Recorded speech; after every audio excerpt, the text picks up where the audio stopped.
존귀한 사람들, 아델리안 성도 여러분, 오늘은 거룩한 주님의 날입니다.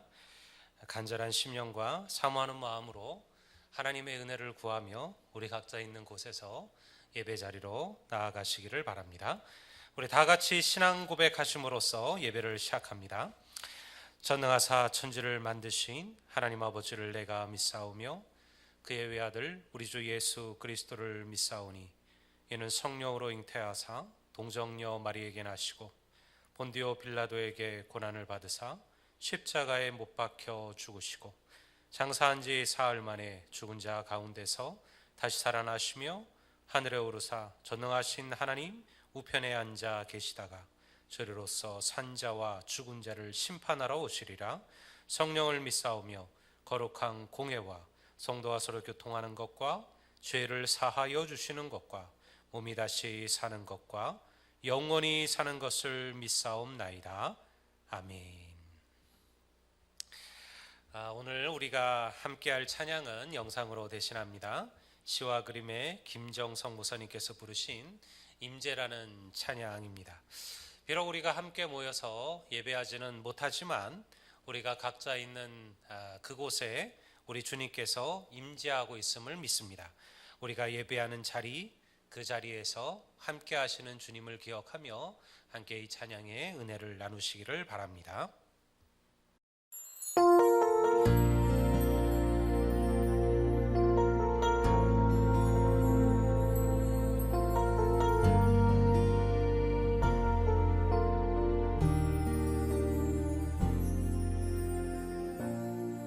하늘의 문을 여소서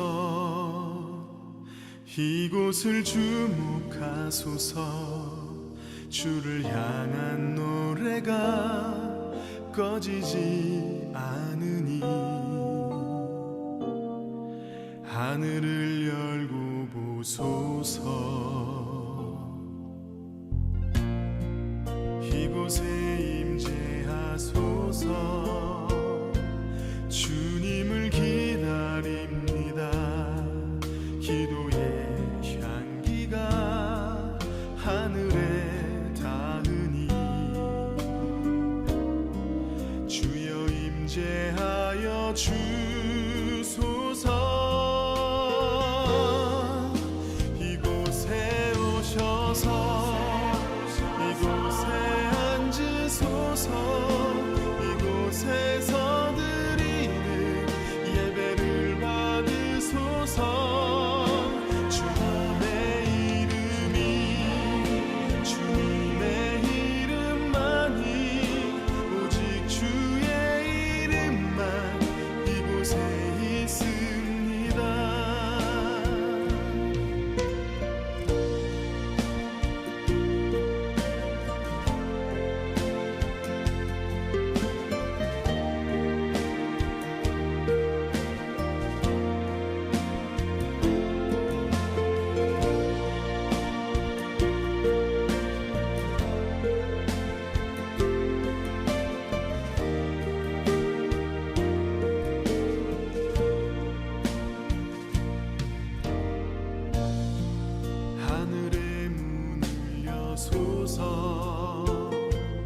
이곳을 주목하소서. 주를 향한 노래가 꺼지지 않으니 하늘을 열고 보소서.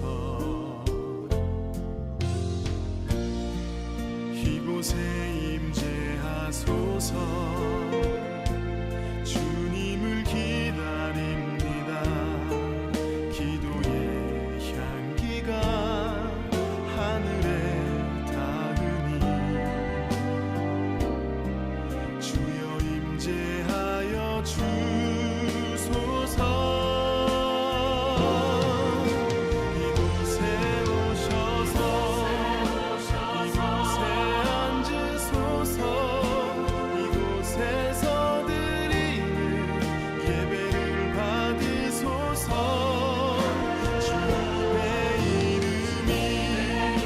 주의 이름만이 오직 주의 이름만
우리에게 주신 하나님의 말씀은 마태복음 11장 28절에서 30절의 말씀입니다. 제가 본문을 읽어드립니다. 수고하고 무거운 짐진 자들아 다 내게로 오라. 내가 너희를 쉬게 하리라. 나는 마음이 온유하고 겸손하니 나의 멍에를 메고 내게 배우라. 그리하면 너희 마음이 쉼을 얻으리니 이는 내 멍에는 쉽고 내 짐은 가벼우니라 하시니라. 아멘. 좀 아쉽지만 오늘 우리가 함께 예배 드릴 줄 알았는데 우리 초중고 개학이 미루어지는 바람에 교회 예배는 4월 5일 주일에 예배가 재개될 것 같습니다. 우리 성도들을 보고 싶은 마음은 많지만 그러나 또 우리가 다른 이들의 안전과 또 건강을 위하여 이 일을 결정했던 만큼 성도들 있는 자리에서 하나님을 섬기는 일에 최선을 다하시고요. 또 스스로의 건강을 잘 지키셔서 4월 5일 우리가 함께 만나는 그날 참으로 건강한 모습으로 밝은 모습으로 주님 앞에 함께 예배드리기를 간절히 소망을 합니다. 제가 신학생으로 총신대학을 다닐 때 제가 집중했던 두 가지 사역이 있었습니다. 하나는 어린아이들에게 복음을 전하는 바이디온 선교회 사역이었고요. 또 하나는 여름방학을 이용해서 사역했던 낙도 선교단이었습니다. 낙도 선교단은 교회가 없는 지역에 섬에 하나님의 복음을 전하자는 목적으로 총신대학에서 시작된 선교단체였습니다. 91년 신학대학원 여름방학 동안에 신안군에 있는 한 섬으로 들어갔습니다. 지금은 이름도 기억이 나지 않는 섬이지만요, 그 작은 섬에서 8명 정도 되는 낙도 선교팀과 함께 4박 5일을 지내면서 섬 주민들에게 하나님의 복음을 전했습니다. 대부분은 나이가 많은 어르신들이었습니다. 제가 기억하는 것은 이런 일입니다. 둘째 날 오전에 주일학교 여름 성경학교를 마치고 오후에 섬 전도를 나갔습니다. 그리고 외딴 한 작은 집에서 사시는 노 부부를 만났습니다. 머리가 희고 나이가 지긋한, 그리고 얼굴에 깊이 패인 주름살에는 인생의 고단함이 숨겨져 있었습니다. 제가 그 할아버님께 이렇게 물었습니다. 어르신, 살아오신 인생은 어떠셨습니까? 좋은 일이 많으셨습니까? 힘들고 어려운 일들이 많으셨습니까? 그 할아버지는 이렇게 대답하셨죠. 힘들고 어려운 시간들이 많았지. 섬에서 먹고 사는 것도 힘들고 아이들 낳아 기르는 것도 힘들고 다 자란 아이들 무트로 내보내고 우리끼리 사는 것도 힘들었다네. 때로는 사는 것이 너무 힘들고 버거워 그만두고 싶을 때도 많았다네. 할아버지, 그러면 제 이야기 하나 들어보시겠습니까? 그리고 제가 그때 그분께 펴서 읽어드린 성경 구절이 바로 오늘 본문의 말씀입니다. 수고하고 무거운 짐진 자들아 다 내게로 오라. 내가 너희를 쉬게 하리라. 그날 그 할아버지와 그 할머니는 예수님을 영접했습니다. 그들이 살아왔던 평생의 무거운 짐을 주님 앞에 내려놓는 은혜를 경험한 줄을 믿습니다. 이 세상을 살아가는 모든 이들은 각자 무거운 인생의 짐을 지고 살아가죠. 살아가는 모든 이들은 자신만이 짊어져야 될 무거운 인생의 짐이 있습니다. 뜻하지 않은 질병이나 혹은 예기치 않았던 사람들의 죽음이나 떠남이, 또는 너무 부족한 물질의 고통들이 불쑥불쑥 인생의 삶에 뛰어들게 마련입니다. 우리가 그렇게 부러워하는 어떤 사람들도요, 대부분은 남들이 알지 못하는 그들의 무거운 짐을 지고 살아가고 있습니다. 예수님 당시에 이스라엘의 백성들도 그러했습니다. 대제사장이나 서기관, 그리고 일부의 특권 계층들을 빼놓고 민중들의 삶은 대단히 피곤하고 고통스러웠습니다. 당시 이스라엘은 철의 제국이라 불리던 로마의 식민 지배하에 있었죠. 로마에 바치는 세금만으로도 일본 백성들은 죽을 맛이었습니다. 그런데 백성들의 본이 되어야 될 지도자층들은 부패하고 타락했습니다. 더욱더 가혹했던 것은 율법의 짐이었죠.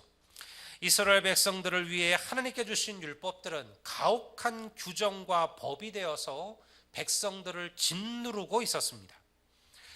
우리가 가끔 TV에서 이슬람 사회 속에서 살아가는 여인들의 모습을 보지 않습니까? 제가 2011년 아프가니스탄에 군정무사로 파병되어 갔을 때 저는 이슬람 사회 속에서 살아가는 여인들의 눈물을 보았습니다. 원래 아프가니스탄은 대단히 자유로운 나라였습니다. 여성들 또한 무엇에도 얽매이지 않는 자유가 있었죠. 그런데 이슬람 원리주의인 탈레반이 집권을 하면서 고통과 억압이 시작되었습니다. 탈레반은 여자들의 교육을 금지했습니다. 여자아이들은 교육받을 수가 없었습니다. 그리고 그들에게는 온몸을 가려야만 하는 부르카를 억지로 입혔습니다. 부모가 정해준 사람 외에는 결혼도 금지되었고요. 원래 여인들을 보호하기 위하여 만들어진 코란의 법이 여성들이 지기 어려운 무거운 짐이 되어버린 것이죠. 당시 이스라엘도 마찬가지였습니다. 왜 예수님께서 복음을 전하시면 사람들이 예수님께 몰려들었을까요?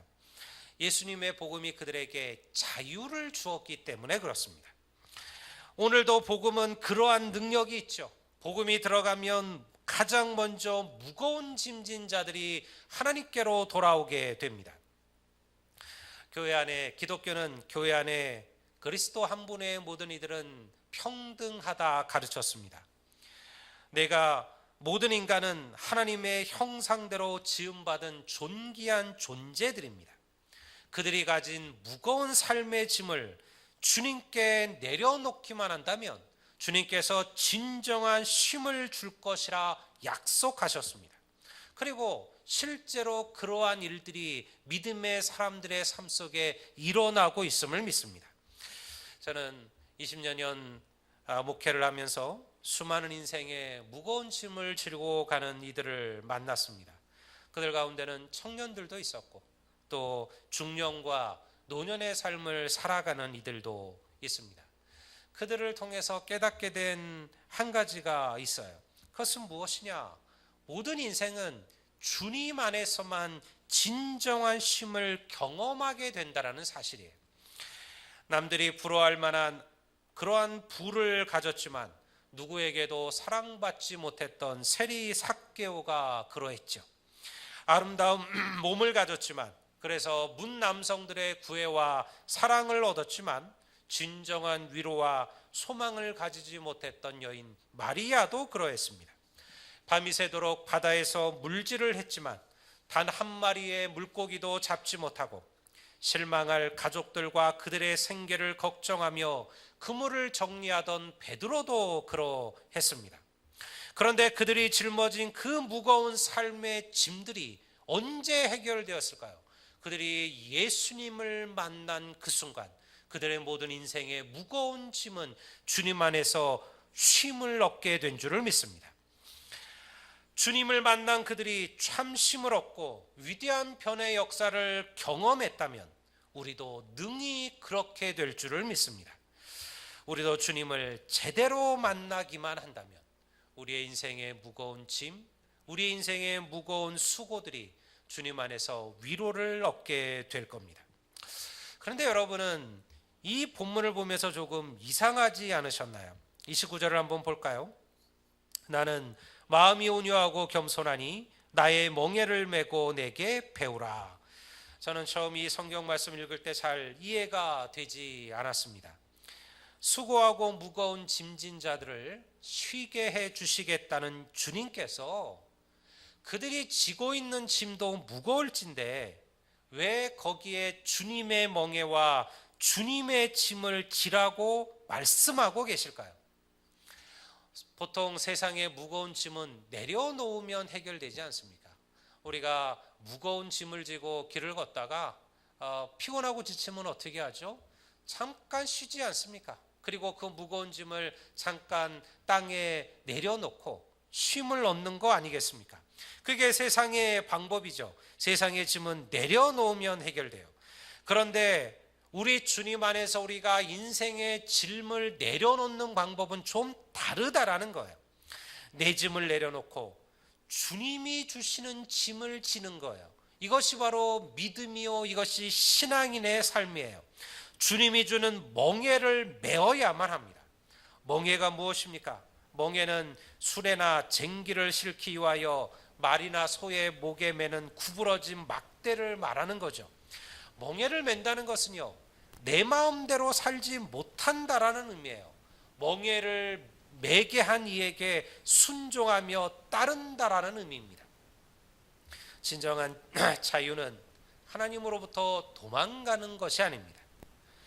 그리스도인들은 주님의 멍에를 짊어질 때 비로소 진정한 마음의 쉼을 경험하게 되는 것이죠. 그러면 이 멍에가 무거운 것이냐? 그렇지 않다라는 거예요. 주님이 주시는 멍에는 어렵지 않습니다. 주님이 주시는 짐은 무겁지 않죠. 그 멍에가 어렵기만 하고 무겁기만 하다면 누가 기쁨으로 이 믿음의 길을 걸어갈 수가 있을까요? 사랑하는 성도 여러분, 믿음의 길을 걷는 것, 주님의 길을 걷는 것에 대하여 두려워하지 마십시오. 주님이 주시는 십자가를 피하려고 하지 마십시오. 세상이 보기에는 고달퍼 보여도 거기에는 세상이 줄 수 없는 평화와 은혜가 있음을 믿습니다. 물론 어찌 믿음의 짐이 가볍기만 할까요? 어찌 십자가의 길이 쉬울 리가 있을까요? 주님의 말씀처럼 그 짐은 좁고 험한 길입니다. 하지만 그 짐이 가벼운 이유는 마음이 온유하시고 겸손하신 주님께서 우리를 붙들고 계시기 때문임을 믿습니다. 주님께서는 당신의 자녀들이 인생의 무거운 짐을 지고 허덕이는 것을 보고 계시는 분이 아니십니다. 누구든지 주님 앞에 자신의 짐을 내려놓기만 한다면 우리는 진정한 쉼과 위로를 경험하게 될 것임을 믿습니다. 내 스스로 견디기 힘들고 무거운 인생의 짐이 찾아왔을 때 여러분들은 주님 앞으로 나아가셨나요? 주님 앞에 겸손하게 자신의 무력함을 고백하시고 주님의 도우심을 기도하셨나요? 짐을 내려놓는 것은 어려운 일이 아닙니다. 그저 주님 앞에 겸손하게 고백하시면 됩니다. 하나님, 나를 도와주소서, 나를 긍휼히 여겨주소서, 내 무거운 인생의 짐을 주께서 기억하여 주옵소서. 진실되고 겸비한 마음의 고백만 있다면 우리의 짐이 무엇이든 우리의 무게가 수고가 무엇이든 주님은 우리에게 진정한 쉼을 허락하여 주실 것임을 믿습니다. 사랑하는 존귀한 사람들, 아들 귀한 성도 여러분, 여러분의 무거운 인생의 짐을 주님 앞에 내려놓으시기를 바랍니다.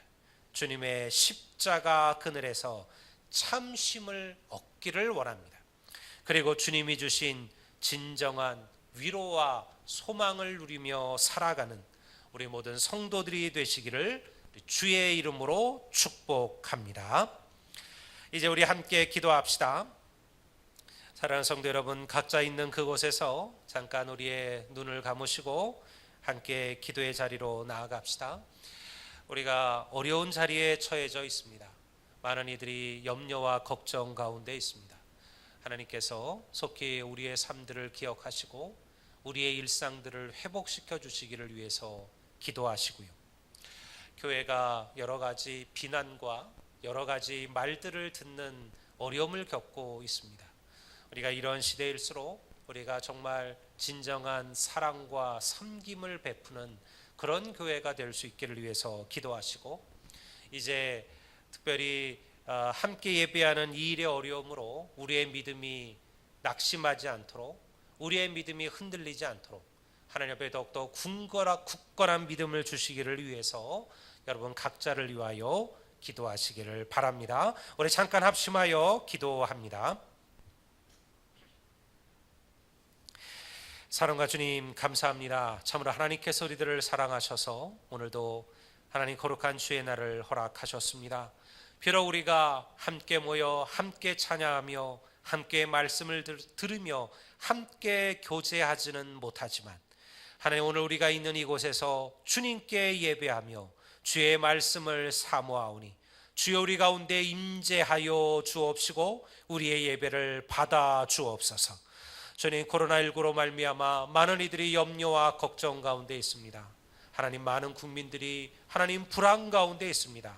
더 하나님 경제적으로 많은 이들이 어려움을 토로하는 가운데 있사오니 주여 주께서 이 나라를 기억하여 주셔서 하나님 이 코로나가 속히 끝나게 도와주옵시고 우리의 일상과 우리의 삶이 다시 회복되어지는 은혜를 허락하여 주옵소서.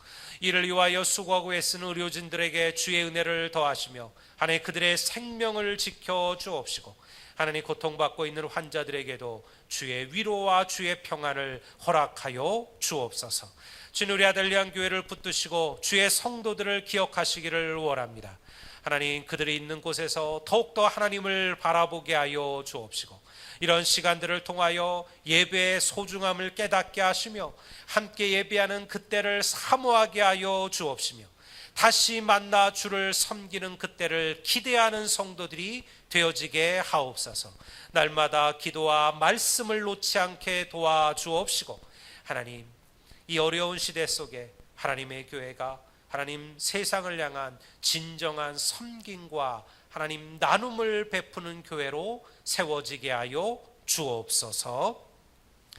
이제는 우리 주 예수 그리스도의 은혜와 우리 하나님 아버지의 무한하신 사랑과 성령 하나님의 감화감동 교통하시는 은혜가 이제 하나님의 은혜를 구하며 우리의 무거운 인생의 짐들을 다 주님의 십자가 앞에 내려놓고 주님이 우리에게 주시는 그 짐을 지고 이 믿음의 길을 걸어가기를 소망하는 우리 사랑하는 아델리안 교회 모든 성도들 위해 오늘도 함께 예배하는 주의 모든 권속들 위해 이제로부터 영원토록 함께 있을지어다. 아멘. 사랑하는 성도 여러분, 오늘도 우리가 함께 영상으로 예배를 드렸습니다. 우리가 아직 두어 주 더 가정의 예배들을 드려야 될 것입니다. 여러분들, 시간이 길어지면 내가 원치 않아도 우리가 믿음을 놓치게 되거나 믿음을 소홀히 하게 되게 마련입니다. 그래서 하나님께서는 우리가 모이게 힘쓰라 말씀하신 것이죠. 지금 상황이 여의치 못해서 우리가 함께 하지는 못하지만 여러분들 있는 그곳에서 예배하는 일에 힘쓰시고 반드시 말씀과 기도의 삶들을 붙들고 우리 다시 보게 될 때까지 여러분들 이 예배를 사모하며 기대하며 또한 기다리며 여러분들 그렇게 살아가는 믿음의 삶들을 살아가시기를 바랍니다. 우리 저와 교육자들도 여러분들을 위해서 힘써 기도하도록 하겠습니다.